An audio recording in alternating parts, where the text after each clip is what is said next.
मैं उमेश शुक्ला श्रीमती लाड़ देवी शर्मा पंचोली संस्कृत महाविद्यालय बरुंदनी से बोल रहा हूँ। आज का विषय है संधि का स्वरूप एवं भेद। संधि किसे कहते हैं? समान रूप से तो संधिया लोक प्रचार में आप लोग में देखते हैं कि संधि मैंने क्या होता है, मेल। वही संधि यहाँ भी है। जो संधि का स्वरूप क्या है? संधि मैंने संधि शब्द का सिद्धि कैसे होती है? तो सम उपसर्ग पूर्वक धी धातु से मकार को अनुस्वार और परसवर्ण होकर के संधि शब्द की निष्पत्ति हुई है। देखिए, मुख्य रूप से संधियां तो हमारे यहाँ स्वर संधि जिसको हम अच संधि कहते हैं, हल संधि जिसको हम व्यंजन संधि कहते हैं, और विसर्ग संधि। तो मुख्य रूप से 3 संधियां हैं और 3 संधियों में अच संधि में कुछ संधियां बढ़ जाते हैं जिसको प्रकृत भाव संधि और एक स्वाद संधि। तो अच संधि, हल संधि, विसर्ग संधि, प्रकृत भाव संधि और स्वाद संधि मिलकर के सब 5 संधियां होती हैं। वैसे मुख्य रूप से 3 ही संधियां होती हैं, लेकिन उससे लोग पंच संधि कहते हैं। देखिए, सबसे पहले हम आते हैं अच संधि में। सबसे पहले हम अच संधि में आते हैं। अब अच संधि में सबसे पहले हम अच संधि में भेद 8 भेद बताए गए। अच संधि में यण संधि, अयाद संधि, दीर्घ संधि, वृद्धि संधि, अरूप संधि, पुरूप संधि, प्रकृत भाव संधि, ये 8 भेद बताए गए हैं अच संधि में। यण संधि के लिए सबसे पहला सूत्र है इकोणज। देखिए, इकोणज सूत्र क्या कहता है? उसकी वृत्ति है इक के स्थान में यण होता है, आज पर में हो तो संहिता के विषय में।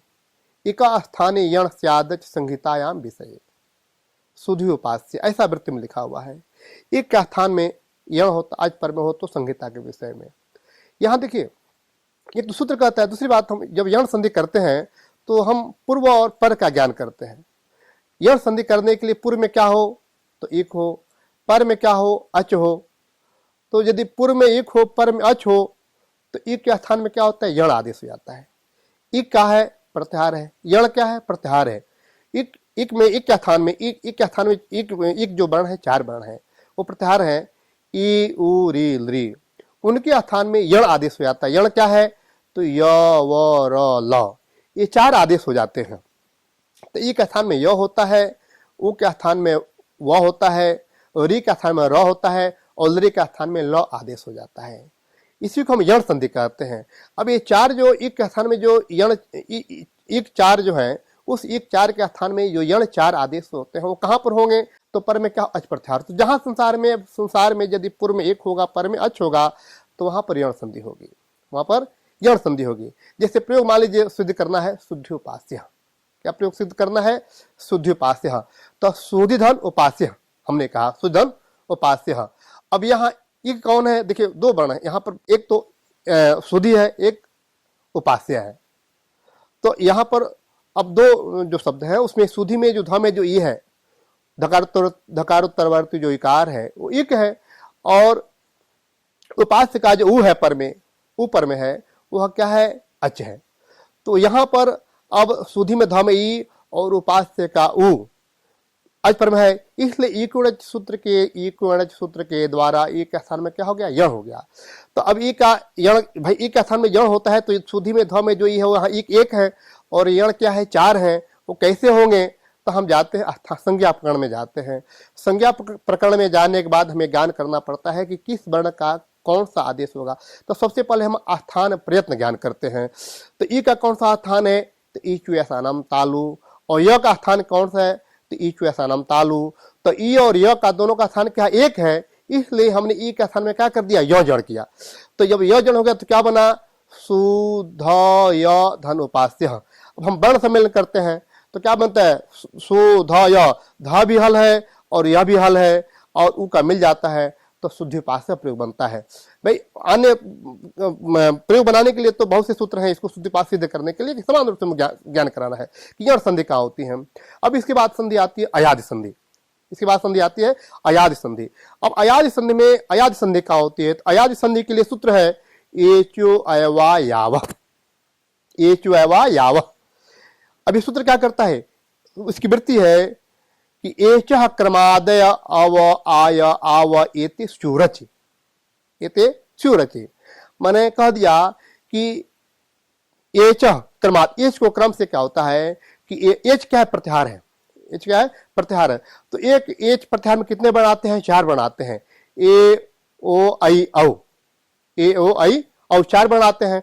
तो ए के स्थान में क्या होता है, आय आदेश हो जाता है, ओ के स्थान में अव आदेश हो जाता है, आई के स्थान पर आय आदेश हो जाता है और औ के स्थान पर आव आदेश हो जाता है। इसी को हम अयाद संधि कहते हैं। अब ये अयाद संधि कहाँ होती है, तो सूत्र के माध्यम से होता है कि एक एच को ए ओ आई औ, ए के स्थान में आय, ओ का स्थान में आओ, आई का स्थान पर आय, औ का स्थान आव आदेश हो जाते हैं। कहाँ पर होते हैं, तो पर में अज प्रत्याहार के वर्ण हो तो स्युरच, अज प्रत्याहार के वर्ण हो तो अज प्रत्याहार पर में, तो जैसे जैसे प्रयोग मान लीजिए कौन सा प्रयोग सिद्ध करना है, जैसे नायका प्रयोग सिद्ध करना है। क्या प्रयोग सिद्ध करना है, नायका। तो नायका प्रयोग सिद्ध करने के लिए नई धन अकह हमने किया, नई धन अकह।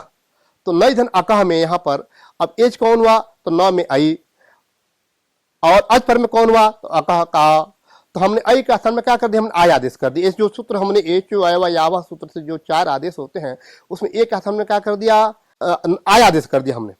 तो न आय अकह नाय का प्रयोग बना। उसी प्रकार से हम जब आयाद संधि के बाद अब गुण संधि का ज्ञान करते हैं। गुण संधि कहाँ होती है, तो गुण संधि करने वाला सूत्र है आद गुण।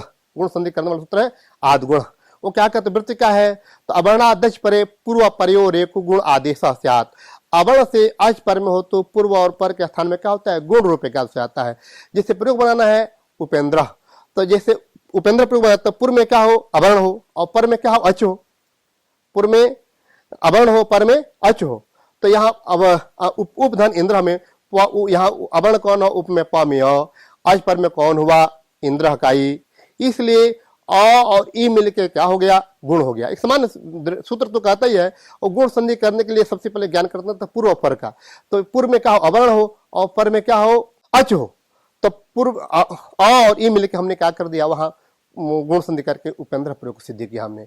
उसी प्रकार से मान लीजिए वृद्धि संधि है। अब वृद्धि संधि के लिए सूत्र है वृद्धरेच। वृद्धरेच क्या करता है कि आदेशी परे वृद्धरेक आदेश स्यात्। अवर्ण से एच पर में हो तो क्या होता है, पूर्व और पर दोनों का स्थान में वृद्धि रूप एकादश जाता है। पूर्व पर का स्थान में दोनों का स्थान में वृद्धि रूप एकादश जाता है। जैसे प्रयोग है, मान लीजिए कृष्ण एकत्वम, कृष्ण एकत्वम। तो यहाँ कृष्ण में ड में अ है और पर में अच प्रत्याहार के वर्ण एकत्वम का ए। तो यहाँ दोनों का स्थान मूल के पूर्व पर का स्थान वृद्धि रूप एकादश होकर के कृष्ण एकत्वम प्रयोग सिद्ध होता है। इसी प्रकार अन्य भी प्रयोग जितने हैं प्रयोग सिद्ध होते हैं।